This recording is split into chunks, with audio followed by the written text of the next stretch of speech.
주 예수 그리스도로 말미암는 은혜와 평강과 위로와 축복이 사랑하는 성도님 여러분들과 여러분 가정 위에 충만하게 계시기를 주님 이름으로 축복합니다. 아멘. 할렐루야. 이러면 이제 어려워져요. 아멘. 그럼 이제 설교를 하려다가 어떻게 시작을 해야 되나 제가 당황이 되거든요. 여러분들 할렐루야 이러면 아멘 그게 화답하시고 또 하나님의 말씀 가운데 예 정말 그렇습니다 이러면 뭐 크게 뭐 아멘 이렇게 할 필요는 없지만 아멘 이렇게 하면 좋겠어요. 할렐루야. 이 정도만 하시면 그래야 목사님이 시험에 안 들어요. 자, 오늘 다니엘의 말씀을 통해서 우리 함께 하나님의 은총을 나누기를 원하는데요. 여러분, 다니엘이 살았던 시대는 우리 시대와 유사합니다. 또 이 시대를 살아가는 젊은이들도 그 시대의 사람들과 유사합니다. 사는 게 힘들죠. 왜 힘드냐? 자기 주도권을 가지고 좀 살아가야 되는데 쫓기듯이 살아가는 거예요. 여러분 인생에 두 가지 인생이 있어요. 쫓기는 인생이 있고 사명의 인생이 있어요. 쫓기듯이 되는 대로 닥치는 대로 사는 인생이 있고 또 사명에 사로잡혀서 하나님의 목적이 이끄는 삶을 살아가는 사람이 있더라는 거예요. 여러분은 어떻게 살고 계세요? 어떻게 살기를 원하세요? 네? 여러분 보니까 많은 사람들이 쫓기듯 사는 사람들이 많아요. 10대에는 공부가 모든 삶의 기준이에요. 그래서 학교 가서 공부해라 그러고 학원에 가도 공부해라 그러고 집에 가도 공부해라. 공부 좀 해라. 공부해라는 얘기를 너무 많이 듣는 거예요. 그러다 보니까 모든 삶의 우선순위가 공부해라. 공부 잘하면 대우받고 공부 못하면 애는 괜찮은데 공부를 못해. 이게 욕이에요, 칭찬이에요. 네? 이게 욕이 아니거든요. 근데 우리 사회는 이게 좀 그렇게 들려요. 네, 이게 문제죠. 그러다 보니까 공부에 재능이 없는 사람도 공부와 별로 취미가 없는 사람도 공부를 열심히 해야 되는 거예요. 공부를 해야 돼요. 그래서 모든 게 공부 잘함이 기준이 되고 최고 우선이 공부 잘하는 게 되는 거예요. 집안 분위기에 기말 성적에 따라서 집안 공기가 달라져요. 이제 여러분 좀 있으면 기말고사 치죠. 시험 잘 치면 엄마 아빠가 기분이 좋아서 뭐 사줄까 이러다 공부를 좀 못해가 시험 떨어지면 봐라 네가 그럴 때 내가 알아봤다 이렇게 나와요. 그러면서 집안 공기가 싸늘해지는 거예요. 근데 여러분 공부를 잘하면 좋겠지만 공부가 최우선 순위는 아니잖아요. 아무도 동의를 안 하시나요? 제가 이렇게 얘기하면 아멘은 못해도 고개라도 이렇게 해야 되는데 10대들도 아무 생각 없이 보고 있어요. 이런 얘기할 때는 목사님 말씀 잘하고 계셔. 우리 엄마가 이 얘기를 좀 들어야 돼. 이러면서 고개라도 좀 끄덕거려야 내가 힘을 얻고 얘기를 하지. 네? 여러분 10대가 아니니까 뭐 별 관심이 없어요? 정말 최우선순위는 그게 아니고 진짜 우선순위는 뭐예요? 믿음이 좋고 밝게 웃고 얼굴에 광채가 나고 친구들과 잘 어울리고 행복하게 살아야죠. 여러분 청춘 예찬이라는 게 젊을 때는 흘러가는 저 나뭇잎을 보고도 까르르 웃는 게 그때예요. 근데 공부에 치고 이리 치고 저리 치고 학교 가도 공부, 학원 가도 공부, 집에 가도 공부, 친구 만나도 공부만 얘기하다 보니까 머리에 찌가 내죠. 그러니까 행복할 시간이 없는 거예요. 행복할 여유가 없는 거예요. 왜 살아야 되나? 의미가 없는 거죠. 20대가 되면 어때요? 어른이 되지 말라고 어린아이로 머물라고 경쟁력을 갖추라고 얘기합니다. 근데 사실 오늘 우리가 20대 때 사실 20대 때가 칼같이 뭐라 그럴까요? 빛나는 시대거든요. 여러분 우리 존 칼빈이 기독교 강요라고 하는 전무후무한 이 신학 서적을 썼는데 그때 나이가 몇 살이냐면 26살. 뭐 뿐만 아니라 노벨 문학상, 노벨 뭐 지금 말고 옛날 18세기, 19세기에는 다 그런 세상을 놀랍게 했던 사람들이 대부분 20대였어요. 심지어는요, 세계를 정복했던 알렉산더 대왕도 세계를 정복했을 때 나이가 20대예요. 우리나라에 가장 큰 땅을 가졌던 광개토 대왕도 20대 때 저 중국 대륙을 호령하면서 말을 타고 다녔어요. 근데 오늘날 우리 20대는 뭐 하고 있어요? 공무원 시험 칠 거라고 저 꼼꼼한 방에 그 조그마한 독서실 같은 데 처박혀 있는 애가 60만이래요. 스펙 쌓느라고 바쁘고 뭐 이거 하고 저 바쁘고 너무 많이 바빠가지고 부모에게 치이고 공부한다고 치이고 세상에 가면 아직 어리다고 얘기하고 이러지도 못하고 저러지도 못하고 기성세대도 아니고 그렇다고 해서 아이들도 아닌 끼인 세대로서 힘들게 살아가는 오늘날 청춘을 좀 보세요. 우리 애들이 20대거든. 30대는요? 행복한가요? 30대는 회사와 사장님을 위해서 몸바쳐 충성하는 시간. 자기를 위한 시간이 어디 있어요? 회사 제일 막내가 돼가지고 시키는 대로 해야죠. 까라면 까야지. 너무 매 말했나? 자기 삶이 없어요. 우리 집사님이 새벽 5시에 나가가지고 10시에 들어요. 자기 삶이 없어요. 어떻게 살아? 오로지 회사와 그 목표와 그 과제를 위해서 그 성과를 위해서 한 주 한 주 살아가는 40대는요? 40대도 불쌍해요. 조금 쉬고 싶은데 처자식이 눈에 밟히고 무언가 자기를 위해서 뭔가 하고 싶은데 끊임없이 무언의 압력이 들어오는 거예요. 처자식 때문에 참아야 되느니라. 50대는요? 세월이 살같이 지나가 50이 지나면요. 눈치 봐야 돼요. 언제 책상이 빠질지, 언제 의자를 뺄지, 은퇴에 대한 조기, 뭐라 그럴까요? 명예퇴직에 대한 압력이 어마어마하게 들어오잖아요. 그래서 요즘 유행하는 말이, 요즘도 아니죠. 벌써 옛날에 유행하는 말이 38선, 45전, 56도 이런 얘기 들어보셨어요? 잘 모르죠. 38이 되면 선택이야. 나갈지 말지. 45세가 되면 정년이에요. 56세까지 하면 도둑이다. 뭐 이런 얘기예요. 다 아는 얘기니까. 그만큼 힘든 시대를 우리가 사는데 그러다 보니까 그야말로 쫓기듯 살아가는 거예요. 내가 내 삶을 주도적으로 디자인하고 주도적으로 어떻게 살 것인가 이런 것보다는 그냥 세상이 흘러가는 대로 사회의 조류를 따라서 그렇게 살지 아니하면 뭔가 이상한 것처럼 보이고 이런 틀에서 다람쥐 쳇바퀴 돌듯이 살아. 다니엘의 시대도 그랬습니다. 다니엘은 나라가 빼앗겼어요. 그들이 예루살렘에서 이제 바벨론으로 포로로 잡혀왔어요. 자기 마음대로 사는 것이 아니라 바벨론 사람들이 정해진 규례대로 정해진 삶의 스타일로 살아가야 돼요. 자기 마음대로 사는 게 아니에요. 거기에서 비록 부와 풍요는 누려요. 바벨론이 예루살렘보다 훨씬 강력한 나라잖아요. 그러다 보니까 이스라엘 백성들이 바벨론에 살 때 제법 괜찮게 살아요. 세상적인 부와 명예 어떤 의미로 풍성함을 누리지만 어떻게 돼요? 자기가 하나님 믿는 것 신앙의 자유도 없고요. 어떻게 살아가야 될지 유대인으로서 유대인의 이름을 가지고 살아가지도 못하고 강제로 이름도 개명당하고 종교도 말살당하고 느부갓네살 왕의 신상을 세워놓고 거기다 절하라 그러고 거기다 절하라는 죽이겠다고 그러고 그런 삶을 살아가는 거예요. 그래서 그야말로 바벨론식으로 살아가기로 강요되어지는 삶, 그런 삶을 사는 다니엘 시대가 오늘 우리와 비슷하지 않아요? 자유가 없어요. 그래서 죽지 못해 살아가는 거예요. 그래서 그 가운데서도 뜻을 정하여서 믿음으로 살기로 결단하는 시대가 바로 그 시대라는 거죠. 여러분, 이 역사의 수레바퀴 속에서 오늘 우리는 어떻게 살아가야 할까요?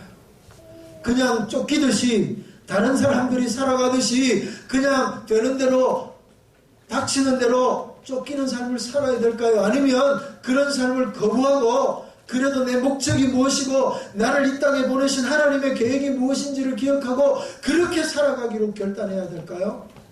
답은 명약관하죠. 답을 모르진 않잖아요, 우리가. 답이 정말 여러분의 삶의 기준이 되시나요?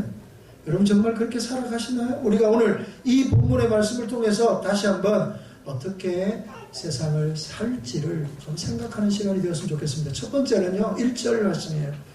유다왕 여호야김이 다스린 지 3년이 되는 해에 바벨론 왕 느부갓네살이 예루살렘에 이르러 성을 에워쌌더니, 그래서 망했다 이 말이에요. 멸망당했다 이 말이거든요. 자, 지금 유다왕 여호야김 때 나라가 망합니다. 나라가 망하는 정말 어리석은 군주가 여호야김이에요. 그러면 이 사람이 왜 어리석은? 이 사람 악하나 선하냐? 아니에요. 이 사람은 악하지도 않고 선하지도 않아요. 이 사람의 문제는 어리석은 거예요. 여러분, 오늘 우리 정치 상황을 보면서 우리 시대를 살면서 오늘 우리가 그렇게 분노하고 가슴 아파하는 것은 우리가 그렇게 신뢰했던 분이 어리석은 사람이었다는 거예요. 자기가 아무것도 할 줄 모른다는 게 얼마나 우리의 마음을 아프게 하는지 몰라요. 작금의 현실을 미루어 봐도 어리석은 지도자는 나라를 망치는 정말 불행한 일인 거죠. 그러기에 여러분, 오늘 우리가 첫 번째로 생각할 건 공부해야 됩니다. 좀 적어놓으시면 좋겠습니다. 첫째로는 공부하지 않아요. 이게 무슨 공부를 해야 되냐면, 자, 이 사람이 왜 어리석냐? 지금 왜 이 사람을 제가 이야기하냐면, 지금 국제 정세를 정확하게 알아야 돼요. 어떤 국가 지도자가 된다는 것은 지금 상황이 어떻게 되고 자기 외교는 어떻게 해야 되고 국방은 어떻게 해야 되고 경제는 정치는 어떻게 해야 되는지가 분명하게 세워져야 돼요. 그러려면 정세를 알아야 되는 거예요. 세상을 알아야 되는데 여호야김은 너무나 국제 정세에 눈이 멀었다는 거예요. 지금 국제적인 정세는 어떠냐면 바벨론이라고 하는 나라는 떠오르는 신흥 제국이에요. 아수르라고 하는 나라는 이제 망해가는 그야말로 꺼져가는 등불과 같은 제국이에요. 그런데 이 여호야김이 어디다가 줄을 대냐면 아수르에다가 줄을 대는 거예요. 아수르해가지고 연합해가지고 아수르를 밀어주고 아수르의 힘을 얻어서 바벨론을 대적하는 거예요. 그러니까 망하는 거죠. 그러니까 그냥 망하는 정도가 아니라 예루살렘 성전이 이때 무너져요. 솔로몬이 지은 예루살렘 성전이 무너지고 예루살렘 성전에 있던 모든 금으로 된 걸 다 뺏겨서 갑니다. 그리고 거기에다가 가증하고 더러운 바벨론의 우상을 거기다 세워. 그런 수치스러운 일이 일어나는데 그 일어나는 가장 큰 원인이 뭐냐면 여호야김의 실패였다는 거죠. 제안은요, 선악의 문제이기도 하지만 어리석음의 문제이기도 한 거예요. 판단력의 문제이기도 한 거예요. 이 시대를 살아가려면 여러분 이 시대를 분명히 알아야 돼요. 이 시대를 분별해야 돼요. 이 시대를 구별해야 돼요. 이 시대가 어떤 시대고 이 시대가 어떤 시대인지를 알아야 이 시대를 선도해 가는데 이 시대를 잘 몰라요. 어리석어지. 여러분, 우리 기독교가 처음 이 땅에 들어왔을 때 우리나라의 기독교인이 한 2%밖에 안 될 때 교회가 세상을 주도했습니다. 왜 그러냐면 그 당시에 우리나라 사람들이 뭐 유교라든지 사서삼경이라든지 별로 도움이 안 되는 학문에 사로잡히고 대의명분에 사로잡혀가지고 끊임없이 400년을 지내온 거잖아요. 그러다 보니까 세계 정세에 어두워졌어요. 그러다가 1884년도에 뭐 여러 가지 사건들을 통해서 선교사가 들어오면서 서양 문물이 물밀듯 들어오기 시작합니다. 그때 기독교인, 이제 선교사에서 복음을 받아들인 기독교인들이 복음만 받아들인 것이 아니라 신문물을 받아들여요. 신학문을 받아들이죠. 그러면서 이 사람들이 사회 지도층이 되면서 그야말로 2%에 불과하지만 사회적인 모든 이 세상을 주도해가는 지식층은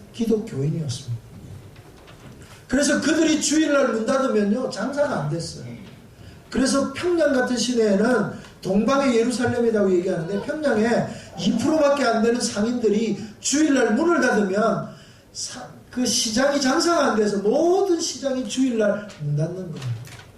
98%가 예수를 안 믿을 때에도 주일날은 장사하지 않는 날이 된 거예요. 그만큼 세상을 선도했어요. 그래서 세상에 많은 사람들이 교회를 보면서 교회가 앞서가고 교회의 문물을 받아들이면서 이 그리스도인들이 세상을 주도해가고 세상을 변화시켜가고 세상을 하나님의 은혜 가운데 이끌어갔습니다. 비록 나라 이런 어려움이 있었지만 그러나 끊임없이 그 민족성을 가지고 여러분 우리가 역사를 좀 공부해보면 일제시대에 일본이 우리나라만 점령하는 것이 아니라 중국도 점령하고 저 동남아시아, 괌, 사이판, 하여튼 동남아시아까지 필리핀까지 다 먹었잖아요. 굉장히 대동아 전쟁을 통해서 일본이 힘을 강력하게 벌릴 때 일본이 모든 나라들을 압제하는데 잡아 죽이기도 하고 이러는데 그 일본에 대해서 가장 강력하게 가장 위협적으로 독립운동을 끝까지 벌린 나라는 우리나라입니다.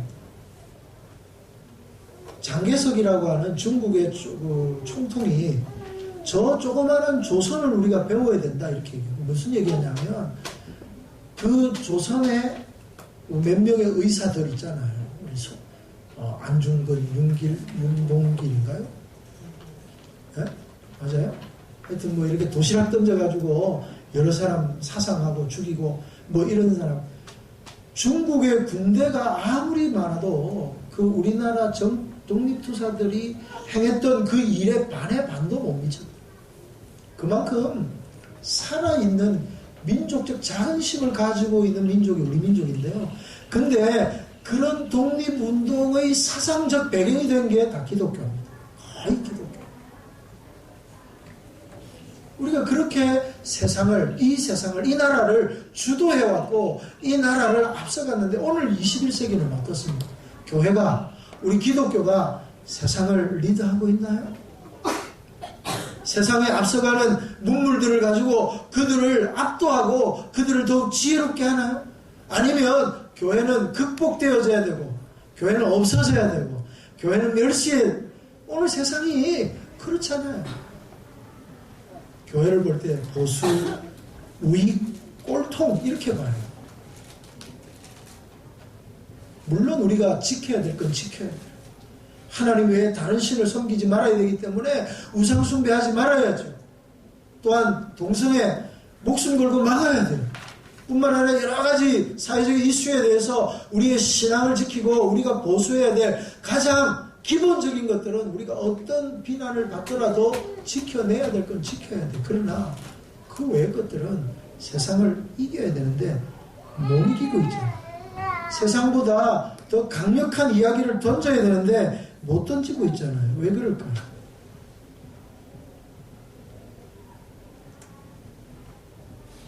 너무 모르기 때문에. 알아요. 뭘 알아야 돼요? 공부해야 돼요. 뭘 공부할까요? 국제정세를 알아야 되나? 여러분, 국제정세를 공부하지 않아도 성경을 보면요, 거기에 국제정세가 다 나와요. 성경을 보면요, 거기에 경제가 다 나와요. 요셉이 7년 대흉년으로 말미암아 애굽이 망하고 온 세상이 대공황으로 들어갈 위기 앞에서 요셉이 애굽을 구해내잖아요. 그 정책이 뭐예요? 그게 경제정책이에요. 성경을 보면 정치도 나오고 경제도 나오고요. 거기 인간학도 나오고 상담학도 나오고요. 안 나오는 분야가 없어요. 여러분, 하나님의 말씀은 그야말로 모든 인간의 사는 데 있어서 필요한 지혜예요. 그래서 지혜는 여호와를 경외하는 것, 여호와를 경외하는 것이 지혜의 근본이라고 말하고 있습니다. 하나님의 말씀 앞에 역사가 있고요. 이 하나님의 말씀 통해서 이 역사를 쭉 깨고 봐요.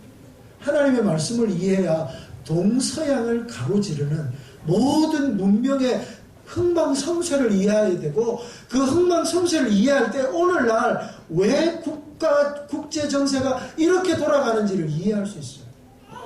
왜 IS가 나오고 왜 저 중동에는 끊임없이 싸우고 이란과 이라크 뿐만 아니라 그 동네 사람들이 얽히고 설킨 여러 가지 문제들을 우리로서는 이해를 못해요. 뭐 여러 가지 학문 가지고 이해되는 게 아니고 재밌는 건 성경을 보면 그게 다 풀리고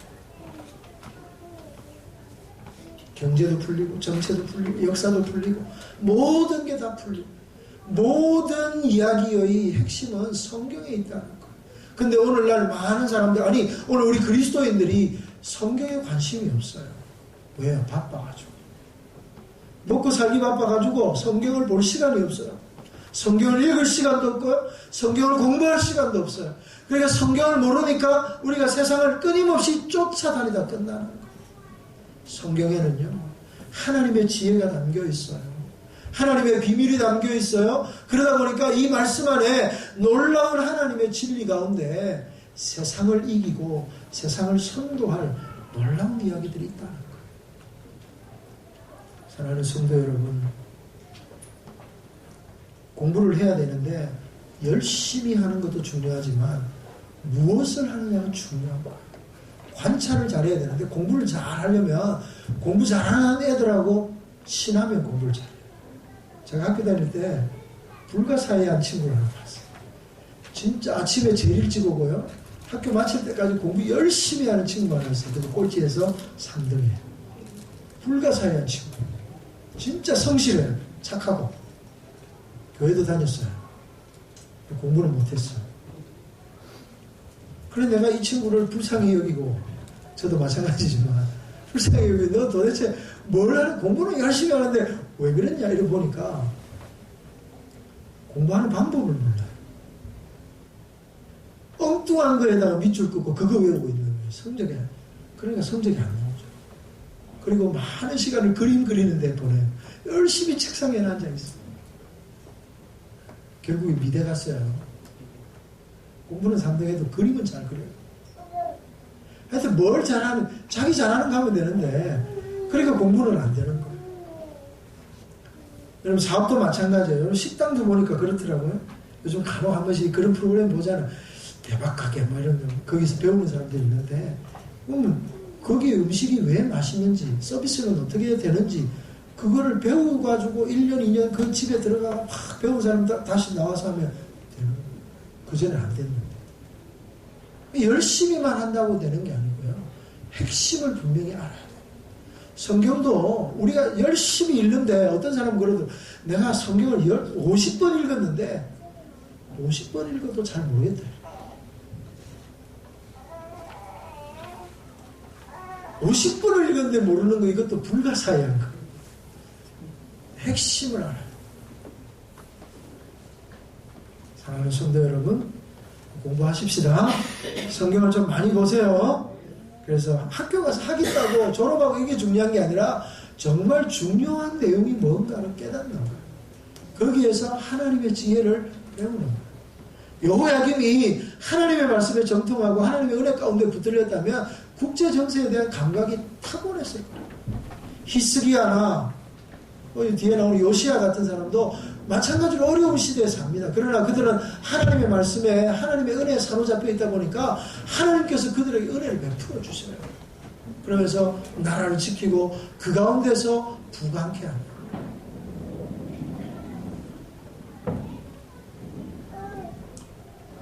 여러분 모든 창의력은 재미에게서 나온다 그러는데요. 사실 좀 재미가 있어야 되는데 사회가 문제가 많은 이유는 어떤 사람이 그래요. 사는 것이 재미없는 남자들 때문에 그렇다. 그래서 요즘 남편들이 그런 얘기하는 분 있죠. 사는 게 재미가 없다. 근데 그건 여러분의 남편만 그런 게 아니고요. 지금 우리 세대를 살아가는 많은 사람들이 재미가 없는 삶을 살아요. 그래서 OECD 국가 중에 삶의 질이 가장 떨어지는 나라가 우리나라예요.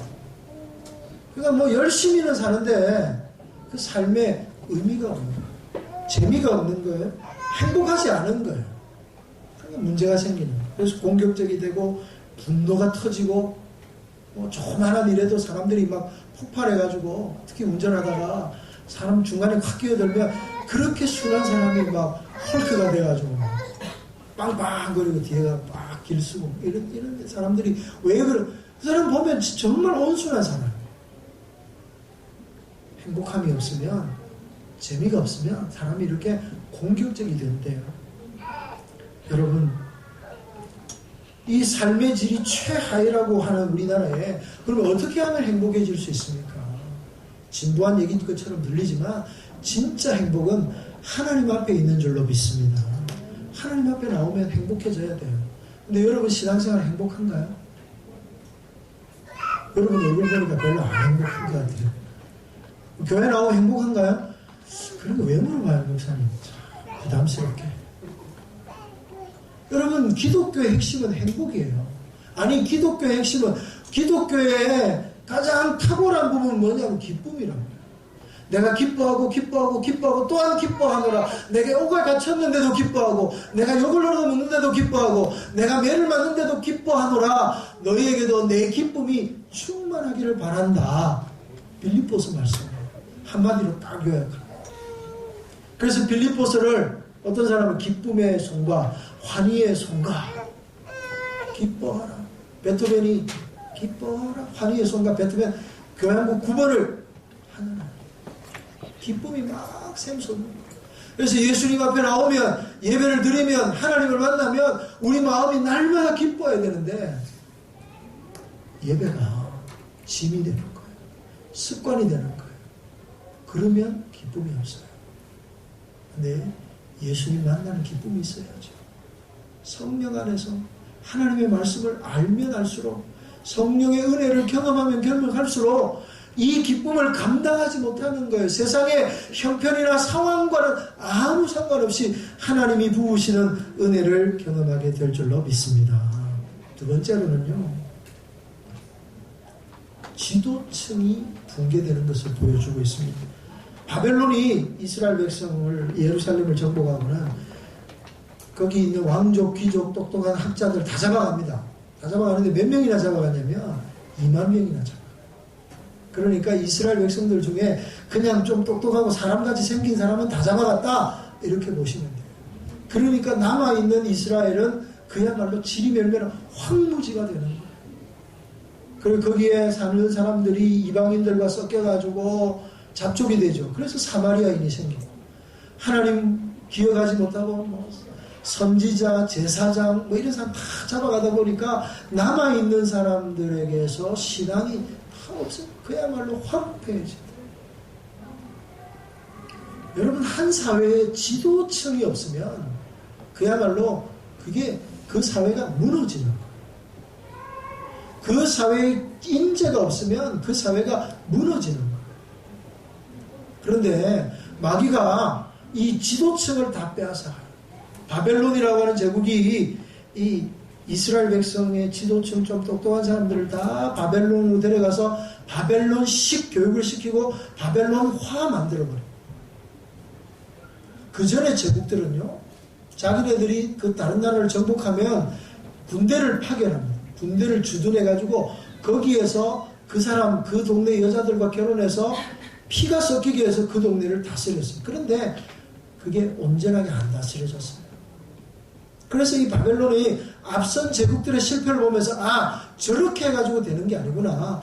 저 사람들을 잡아다가 바벨론화 교육을 시키면 저 사람들의 정신, 저 사람들의 생각, 저 사람들의 삶의 스타일, 저 사람들의 머리를 바벨론으로 바꾸면 바벨론이 강력해지겠다. 그게 바벨론이에요. 그래서 다 잡아가는 거예요. 여러분, 우리나라가 이룬 기적을 한강의 기적이라고 그러는데, 이게 정말 기적인 이유가 뭐냐면 우리나라는 지도층이 없는 기적을 이루어냈어요. 일제시대 때 일본 사람들이 공부를 안 시켰어요. 다 웬만하면 다, 아니 자기한테 이렇게 부역하는 사람들만 일본에 유학을 보냈지, 그렇지 않은 사람들은 공부를 안 시켰어요. 그래서 국민들은 국민학교만 다니면 돼 해서 국민학교예요.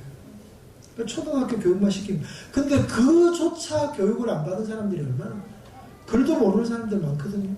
글을 모르니 셈이 안 되죠. 그러니까 좀 글 아는 사람이 사기를 쳐도 모르는 거예요. 엉뚱한 문서 가져와서 이게 그런 거야. 여기 사인하면 돼. 그러면 그 사람 말만 믿고 사인했다가 땅 뺏기고 집 뺏기는 사람들이 한두 명이 아니었잖아요. 그런 시대를 지나서 그 당시에 우리나라 인재라고 할 수 있는 사람은 한 7,000명 정도 됐대요. 근데 6.25 사변 때 그 지식인들이 얼마나 많이 죽어요? 북한으로 잡혀가요? 그러니까 전후에 이 나라를 재건해야 되는데 쓸 사람이 없는, 겨우 친일파밖에 안 남아있는 거죠. 그렇게 우리나라에 어떻게 보면 인재라고 하는, 지도력이라고 하는 공백이 생겨서 사람이 없는 그 상황 가운데서도 이 나라가 일어났잖아요. 이거 기적이죠. 이건 누가 잘해서? 박정희 대통령이 잘해서? 아니에요. 하나님의 은혜인 줄로 믿습니다. 우리가 이런 역사적인 흐름을 조금 이해할 필요가 있어요. 여러분, 캄보디아라고 하는 나라가 있는데 이 나라가 폴포트 정권에서 자기 백성들의 4분의 1을 죽여요. 그래서 이 땅을 우리가 킬링필드라고 얘기하죠. 부르조아, 지식인들, 심지어는 안경 썼다고 그래서 죽였어요. 안경 쓰면 좀 배운 사람이다 이거지. 다 죽였어요. 4분의 1을 죽였다니까요. 그러니까 지금도 그 나라의 악보를 볼 줄 모른대. 그냥 듣고 노래 부르지. 필리핀도 지금 한 해에 최고급 인재가 1,000명씩 미국으로.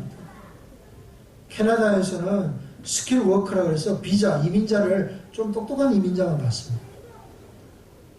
미국도 마찬가지죠. 인재들에 대해서는 문이 열려 있어요.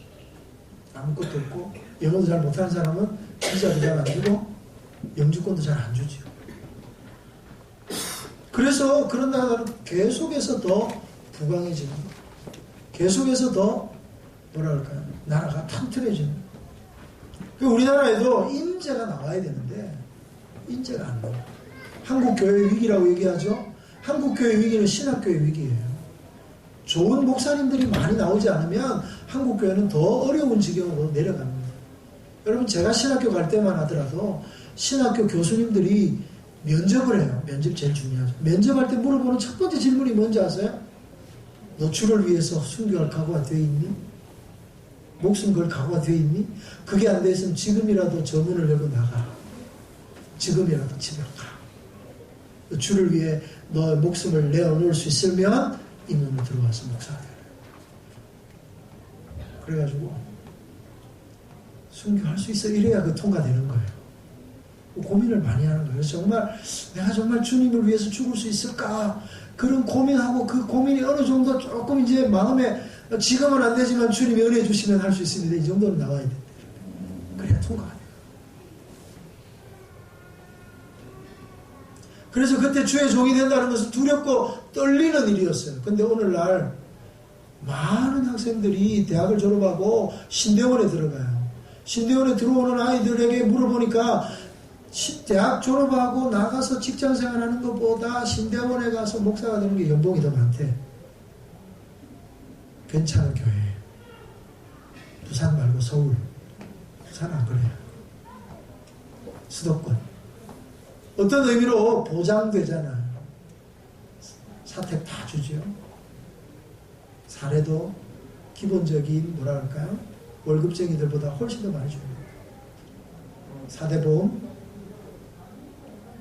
하여튼 이런 여러 가지 복지가 세상에서 일하는 것보다 뭐 우리 성도들이 일하는 것보다 훨씬 나은 거예요. 직업적으로 볼 때 대학을 졸업해가지고 어느 대학원 뭐 직급해가지고 인턴하고 막 고생하는 것보다 교회 이게 훨씬 나아요.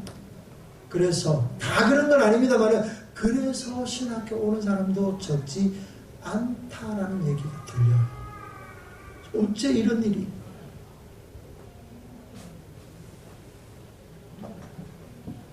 우리가 신학교 다닐 때 수련회 하면, 중고등부 수련회 하면 강사를 유명한 목사님들 초청 안 했어요. 친구 전도사님 불렀어요. 이제 신학교 한 1, 2학년 다닌 그 풋내기들 있잖아요. 그 1, 2학년짜리 그 풋내기 전도사들이 설교해도요, 애들이 은혜 받았어요. 저녁마다 성령의 기름 붓는 은혜가 있었고요, 눈물이 있었고, 감사가 있었고, 기쁨이 있었어요. 여러분, 그런 시대를 여러분 살지 않으셨나요? 근데 지금은 주일학교 없는 교회가 60%. 수련회 없어요. 한마디로 말하면 신학교의 실패가 한국교회의 실패로 지금 이어지고 있는 거죠. 한마디로 인재가 없는 시대가 되고 있어요. 종교적인 인재가 사라지고 있어요. 정말 목사로의 자질을 가지고 하나님 나라를 위해 열정을 다해서 한 몸을 젊음을 불사르기로 결단하는 젊은이들이 줄어가는 시대에 살고 있어요. 아니 더 나아가서 내가 이 사회를 위해 이 나라를 위해 이 민족을 위해 내가 한번 내 인생을 불사르리라고 하는 젊은이가 이 땅에 어디 있어요? 오늘 우리가 살고 있는 이 사회의 지도층이라고 하는 사람들이 어떻게 합니까? 나라를 위해 헌신합니까? 민족을 위해서, 백년 대계를 위해서 자기의 삶을 헌신합니까? 오직 자기 사리 사욕만 채우잖아요. 정치적인 지도자들이 그러하고요. 경제적인 지도자들이 그러하고요. 모든 사회 분야에 이름난 사람들이라고 다 한번 둘러보세요. 정말 역사의식을 가지고 나라와 민족을 위해 봉사하겠다고 목적을 향해 사명을 향해 살아가는 사람들이 얼마나 돼요. 그야말로 자기 자리에서 그냥 자기 한 몸 찾아가. 물론 이 사회가 유지되어지고 지탱되어지는 것은 그럼에도 불구하고 그 속에서 헌신하는 사람들이 없지 않아 있어요. 좋은 사람들이 많아요. 그런데 그렇지 않은 사람들이 더 많다는 거예요. 그러니까 우리 사회가 옛날보다 훨씬 더 좋은 사회가 되었음에도 불구하고 여전히 억울한 거예요. 사회를 보지 말고 교회를 한번 봅시다. 여러분, 우리 자녀들이 어떤 자녀들로 자라나야 할까요? 이 사회가 요구하는, 이 사회를 변혁시키는 그리스도인으로 살아야 될 거 아니에요. 그냥 쫓기듯 10대, 20대, 30대, 40대, 50대, 60대를 살다가 한 세상을 마감하는 그야말로 의미 없는 허무한 인생을 살 것입니다. 아니라 정말 하루하루를 살더라도 힘있게 감사하면서 행복하게 기쁨을 가지고 자기 사명을 향해 달려가며 살아야 되는데, 그러려면 여러분 가정교육이 제대로 돼요. 교회교육, 신앙교육은 교회교육에서 이루어지는 게 아니에요. 주일날 1시간으로 무슨 일이 일어날 거라고 기대하세요? 교회교육은 신앙교육의 보조적인 역할. 결국에는 가정에서 교육이 이루어져요. 여러분, 이 다니엘이라고 하는 이름을 보세요. 다니엘은 하나님이 심판하시다 이런 뜻이에요. 근데 바벨론식으로 이름을 바꾸죠. 벨드사살. 이게 뭐예요? 베리어 왕을 보호하소서. 베리어 우리를 보호하소서. 뭐 이런 뜻이에요. 그러니까 하나님은 심판자라고 하는 사람을 끌어다가 벨이라고 하는 이방신이 우리를 보호하는 사람이다. 또 이런 식으로 가는 거예요. 여러분, 구약시대에는 이름이 굉장히 중요합니다. 이름이 그 사람의 사역, 그 사람의 인생을 디자인하고 결정해 주는 거예요. 여러분, 엘리야, 하나님은 여호와는 나의 하나님이시다 이런 뜻이거든요.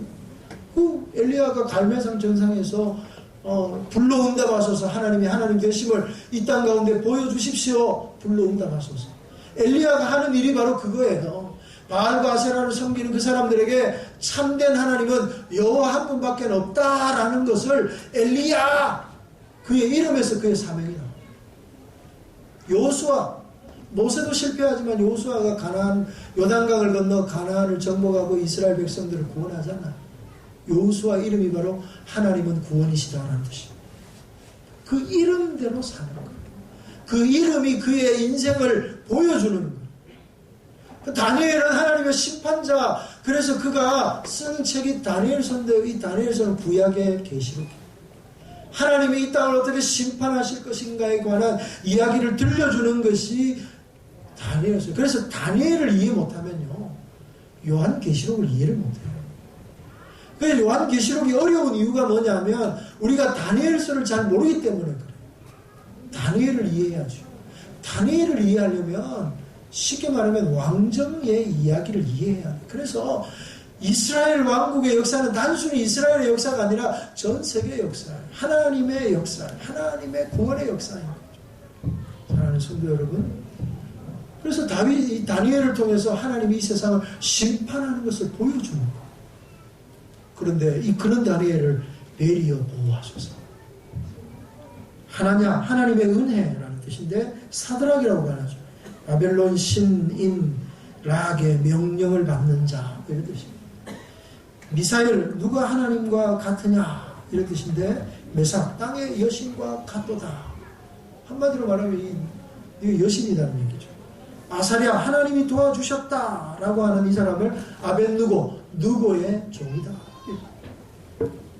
그야말로 하나님을 잘 섬기는 사람들을 이방신을 섬기는 사람들로 이름을 다 바꾼 거예요. 근데 이 사람들이 자기를 자처하면서 한 번도 벨드사살이라고 말한 적이 없어요. 나는 다니엘은 이렇게 말하노라. 그래서 다니엘서를 읽어보면 다니엘이 이렇게 나오지 벨드사살이 이런 말하는 거예요. 자기가 다니엘이라고 하는 자의식을 가지고 살은 거예요. 그 말은 누가 그렇게 만들었을까요? 바로 그의 어머니, 그의 아버지, 그의 부모가 다니엘 되게 만드는 거예요. 그 어릴 때 바벨론 교육을 받지만 바벨론식 교육을 받지만 바벨론 사람이 아니라 너는 유대인이야. 그런 민족적 자긍심을 불어넣어주고 민족적 자기 정체성을 불어주는 사람이 누구예요? 바로 하나님의 부모인 거예요. 오늘 우리가 이 땅을 살아가면서 내가 누구인가? 우리 자녀들에게 너는 하나님의 자녀야. 너는 예수 그리스도로 말미암아 거듭난 하나님의 사람이야 라고 가르쳐야죠. 그냥 교회만 다니라고 해야 될 일이 아니에요. 너는 그 정도가 될 일이 아니라 성경을 가르쳐야 되는 거예요. 유대인들의 교육을 보세요. 유대인들이 학교 교육에 들어가기 전에 먼저 쉐마 교육, 하나님의 말씀을 가르쳤어요. 하나님의 말씀을 암송하게 했어요. 얼마나 암송하게, 앉았을 때든지 누웠을 때든지 길을 갈 때든지 내 미간이나 내 팔목에 표를 삼고 그야말로 24시간 늘 하나님의 말씀과 더불어 살도록 만든 거예요. 우와, 앉아서든 누워서든 보이는 것마다 하나님의 말씀 붙여놓은 거예요. 그 말은 뭐예요? 외우는 거. 여러분, 이 무하마드라고 하는 이슬람의 창시자인 마호멧이라고 하고 무하마드라고 하는데, 이 무하마드는요 원래 유대인 정착지에서 같이 살았어요. 유대인들 보니까 대단하거든요. 유대인들의 이 커뮤니티나 그게 대단해. 그 이유가 뭐냐? 가만히 보니까 그 사람들이 율법이라고 하는 것을 딱 하나가 돼가지고 하는 걸 보고, 그래서 만든 게 이슬람이에요. 그래서 이슬람의 경전은 토라를 기본으로 하고 있습니다. 그 토라와 코란을 자기네들의 기본적인 경전으로 삼아요. 이 코란은 무하마드가 자기 천사에게 계시를 받았다 해서 지가 쓴 거고, 토라라고 하는 모세 오경을 받은 거예요. 그러면서 마찬가지로 이스라엘 백성들이 어릴 때 쉐마 교육을 시키듯이 이 이슬람 사람들은 어릴 때 학교에 들어가기 전에 코란을 먼저 배웁니다. 코란을 외웁니다. 그게 정통한 이유가 뭐냐면 오늘 현대학의 교육학에서 아이들의 인격이 만 6세 전에 전부 다 이루어집니다. 그리고 만 4세에서 만 7세 사이에 가장 이 머리가 활동을 하는데 좌뇌와 우뇌가 있어요. 이제 좌뇌 우뇌 나중에 이제 이 아들이 커지면 이게 더 커지는데, 요 시기에는 간뇌라 그래가지고 중간에 있는 뇌가 자라는 시기. 이 시기는 이거는 종교적이고 감성적인 부분을 다루는 부분인데, 어떤 의미로 이 간뇌가 전체의 사람의 인격을 형성하는 데 굉장히 중요한 뇌라고 그래요. 근데 그 뇌가 형성될 때가 언제냐? 4세에서 7세. 이때 성경을 외우게 하는 거예요. 이때 코란을 외우게 하는 거예요. 그러면 그 아이가 평생 그 외운 그대로 사는 거예요. 그때 뇌에다가 그런 자극을 주는 거예요.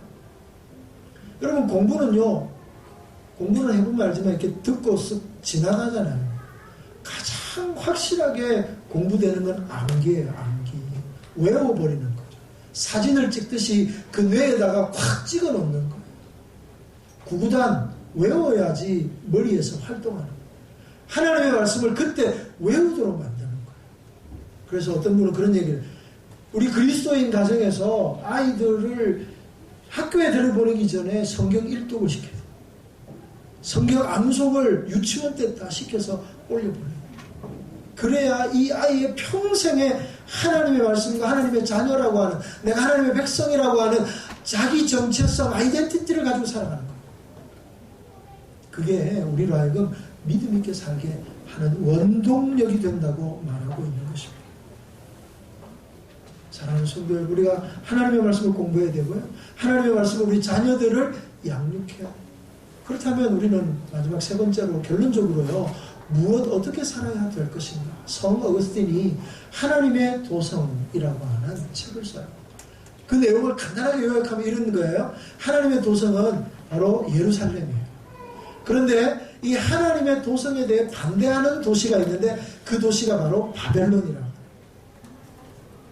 이 바벨론이라고 하는 도시는 인간의 이기심과 탐욕으로 얼룩진, 그래서 탑을 쌓는 나라가 바로 바벨론이라는 도시입니다. 여러분, 이 바벨론의 원전이 어디냐 하면 바로 시날 평지 위에 세워지는 바벨탑을 여러분 기억하십니까? 창세기 10장에 나옵니다. 니그롯이 시날 평지에 거기에다가 바벨에다가 탑과 대를 쌓고 우리가 하나님과 대적하여 하나님께로 나아가자. 그 땅이 바로 느부갓네살이 그 땅을 지배하면서 바벨론이라고 하는 나라를 만드는 그 땅이라고. 그 땅이 바로 마지막 요한계시록에서 큰 성 바벨론이여라고 말하는 그 바벨론을 말하는 것입니다. 사랑하는 성도 여러분, 이 바벨론이 어떤 나라예요? 이건 지리적인 것도 아니에요. 이건 영적인 의미로서 그야말로 내가 주인되고 자기의 모든 허영심과 이기심과 탐욕으로 점철되어서 하나님과 대적하는 도시, 그 도시가 바로 바벨론이라고 하는 도시예요. 이스라엘 백성이 바벨론의 포로로 잡혀갔듯이 오늘 살아가고 있는 우리 이 땅에서 영적으로 바벨론의 포로된 삶을 살고 있잖아요. 오늘 우리는 어디를 향해 달려가야 됩니까? 하나님이 우리에게 만드신, 하나님이 우리에게 주신 바로 거룩한 성, 하나님의 나라 예루살렘을 향해 가야 되는데, 그 나라에는 사랑이 있고 그 나라에는 기쁨이 있고 그 나라에는 사막이 물이 되어 흘러넘치고 사자들과 더불어 뛰어노는 나라가 될 것인데, 그 나라에 우리가 들어가야 될까요? 그 나라는 힘 있는 자가 힘 없는 자를 압제하고 갑과 을이 있는 나라가 아니라 사자와 어린 양이 함께 뒹굴어 놀 수 있는 나라, 부자와 가난한 자가 함께 서로 손을 잡고 놀 수 있는 나라, 그 나라가 바로 예루살렘이에요. 오늘 우리가 이 땅을 살고 있습니다. 우리는 여전히 바벨론에 포로된 이 땅을 살고 있지만 우리는 그리스도께서 우리에게 약속하신 새하늘과 새 땅, 우리 주님이 시온산에 서서 다시 올 텐데 그때 새롭게 열릴 새 예루살렘을 우리에게 주시겠다고 말씀하세요. 우리는 그 예루살렘을 바라보며 살아가야 하죠. 그 예루살렘을 향해 오늘도 하나님의 말씀을 공부하고 하나님의 말씀을 자녀들을 양육함으로 이 마지막 때에 하나님이 쓰시고자 하시는 사람, 도도한 역사의 물줄기를 막아내며 하나님의 복음을, 천국의 복음을 전하는 하나님의 사람으로 하나님이 저와 여러분을 부르셨는데, 바벨론 포로같이 살지 마시고 예루살렘 시민처럼 하나님의 백성답게 힘있게 능력있게 살아가는 저와 여러분이 되기를 주님의 이름으로 축원합니다. 아멘. 함께 찬양합시다. 오직 주의 사랑.